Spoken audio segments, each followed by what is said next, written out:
بسم اللہ الرحمن الرحیم۔ السلام علیکم ناظرین، جب اللہ تعالیٰ اپنے کسی بندے کے ساتھ خیر و بھلائی کا ارادہ فرماتا ہے تو اس کے گناہوں کی سزا جلد ہی دنیا میں دے دیتا ہے، یعنی تکلیفوں اور آزمائشوں کے ذریعے گناہوں کی معافی کے اسباب پیدا کر دیتا ہے، اور جب کسی بندے کے ساتھ برائی کا ارادہ کرتا ہے تو اس سے اس کے گناہوں کی سزا دنیا میں روک دیتا ہے، یہاں تک کہ قیامت والے دن اس کو پوری سزا دے گا۔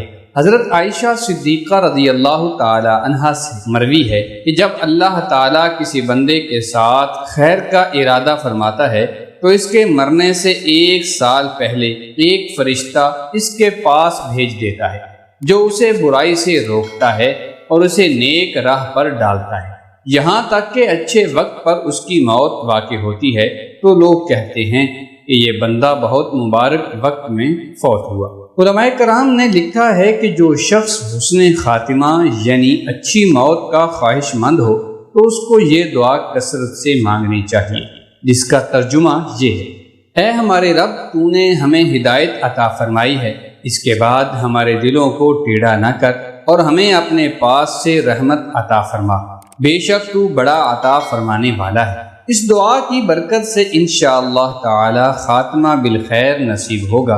اسی طرح فقہائے کرام نے لکھا ہے کہ مسواک کی سنت کا ایک فائدہ یہ بھی ہے کہ اس سے موت کے وقت کلمہ شہادت نصیب ہو جاتا ہے، لہٰذا مسواک کا خاص اہتمام کرنا چاہیے۔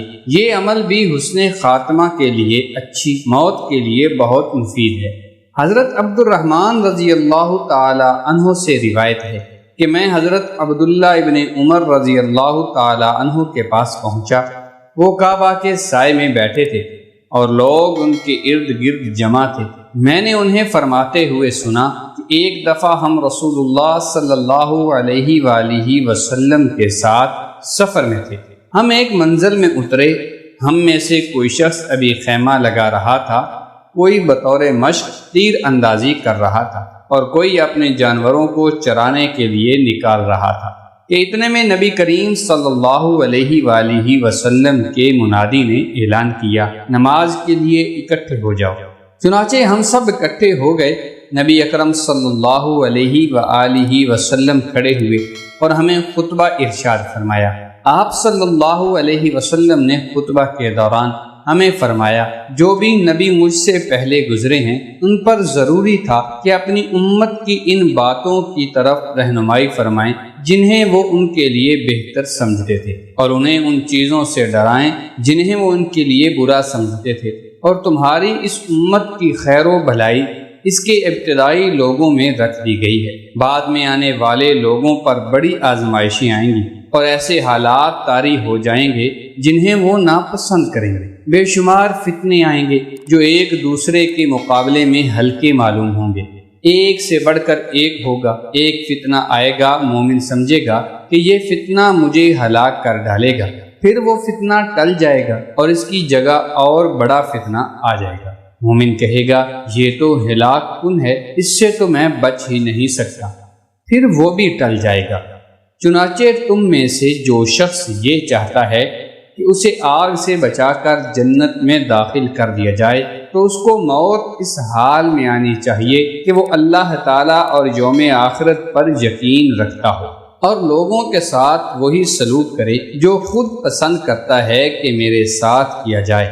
جو شخص کسی امام یا امیر کی بیعت کرے اور اس کے ہاتھ میں اپنا ہاتھ دے، اس سے دلی طور پر خلوص کا عہد کرے تو جہاں تک ہو سکے وہ اس کی اطاعت کرے۔ راوی کہتے ہیں کہ میں نے حضرت عبداللہ ابن عمر رضی اللہ تعالی عنہ سے قریب ہو کر پوچھا کہ آپ رضی اللہ تعالی عنہ نے رسول اللہ صلی اللہ علیہ وآلہ وسلم کو یہ سب باتیں فرماتے ہوئے سنا ہے؟ انہوں نے فرمایا ہاں یقیناً، یعنی میں نے یہ سب باتیں فرماتے ہوئے سنا ہے۔ حضرت عبداللہ ابن مسعود رضی اللہ تعالی عنہ سے روایت ہے کہ جناب رسول اللہ صلی اللہ علیہ وآلہ وسلم نے فرمایا: ہر پیدا ہونے والے بچے کے ناک میں مٹی کا وہ ذرہ ہوتا ہے جس سے اس کی پیدائش ہوئی تھی، اور میں محمد رسول اللہ صلی اللہ علیہ وسلم اور حضرت ابو بکر اور حضرت عمر رضی اللہ تعالی عنہما کی پیدائش ایک ہی مٹی سے ہوئی ہے اور اسی میں ہم دفن کیے جائیں گے۔ حضرت انس رضی اللہ تعالی عنہ سے روایت ہے کہ نبی کریم صلی اللہ علیہ وسلم نے ارشاد فرمایا، موت کی سختی تلوار کی 1000 دفعہ مار سے زیادہ سخت ہے۔ عطار بن یسار سے مرسل روایت ہے کہ ملک الموت کی تکلیف تلوار کی 1000 واروں سے زیادہ سخت ہے، اور ہر مومن کی جس وقت وفات ہوتی ہے تو وہ ہر رگ میں اس کی تکلیف الگ الگ محسوس کرتا ہے۔ ابو محمد حارث فرماتے ہیں، اس وقت مومن کو جنت کی بشارت دو، اس لیے کہ تکلیف بڑی سخت ہے، اور اس وقت خدا کا دشمن شیطان بہکانے کے لیے سب سے زیادہ قریب ہو جاتا ہے۔ ایک حدیث شریف میں ہے کہ قبض روح کی کم سے کم تکلیف بھی، یعنی روح قبض ہونے کی کم سے کم تکلیف بھی تلوار کے 100 واروں کے برابر ہے۔ رسول کریم صلی اللہ علیہ وسلم نے ارشاد فرمایا، جب اللہ تعالیٰ کسی بندے کے ساتھ خیر اور بھلائی کا ارادہ کرتا ہے تو اسے توشہ دیتا ہے۔ کہا گیا کہ اسے کیا توشہ دیتا ہے؟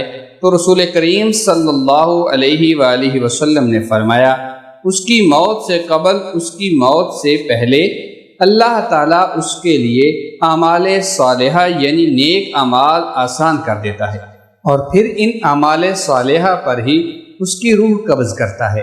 نبی کریم صلی اللہ علیہ وسلم کے بارے میں آتا ہے، ام المومنین حضرت عائشہ صدیقہ رضی اللہ تعالی عنہا فرماتی ہیں کہ میں نے نبی کریم صلی اللہ علیہ وسلم کو دیکھا کہ موت کے قریب آپ کے پاس پانی کا پیالہ رکھا ہوا تھا۔ آپ اس میں بار بار ہاتھ مبارک داخل فرماتے اور چہرے مبارک پر مرتے اور یوں فرماتے، اللہم اعنی علی سکرات الموت وغمرات الموت۔ ترجمہ، اے اللہ موت کی شدت اور سختی میں میری مدد فرما۔ یہ دعا ہمیں بھی یاد کرنی چاہیے، موت کا تو کوئی پتہ نہیں، کسی وقت بھی آ جائے۔ اس دعا کو ہم یاد کرتے رہیں تاکہ جب اپنے اوپر موت کا معاملہ پیش آئے تو ہم اس دعا کو پڑھتے رہیں۔ یہ سنت ہے۔ اللہ تعالی ہم سب پر اپنی رحمت فرمائے اور ہم اس دعا کو پڑھنے والے بن جائیں۔ اسی طرح حسن خاتمہ کے لیے حدیث پاک میں یہ دعا بھی ہے، اللہم اغفر لی وارحمنی والحقنی بالرفیق۔ اللہ تعالی ہمیں بھی موت کی سختی اور تکلیف سے محفوظ فرمائے، آمین ثم آمین یا رب العالمین۔ اس امید کے ساتھ کہ آپ کو یہ ویڈیو ضرور پسند آئے گی۔ ملتے ہیں ایک نئی دلچسپ معلوماتی ویڈیو کے ساتھ۔ دیکھتے رہیے نالج پیڈیا یوٹیوب چینل۔ اللہ تعالی ہم سب کا حامی و ناصر ہو۔ اور اگر آپ چینل پر نئے ہیں تو چینل کو سبسکرائب کر دیجئے، بیل نوٹیفیکیشن کو آل پر کلک کر دیجئے۔ اللہ حافظ۔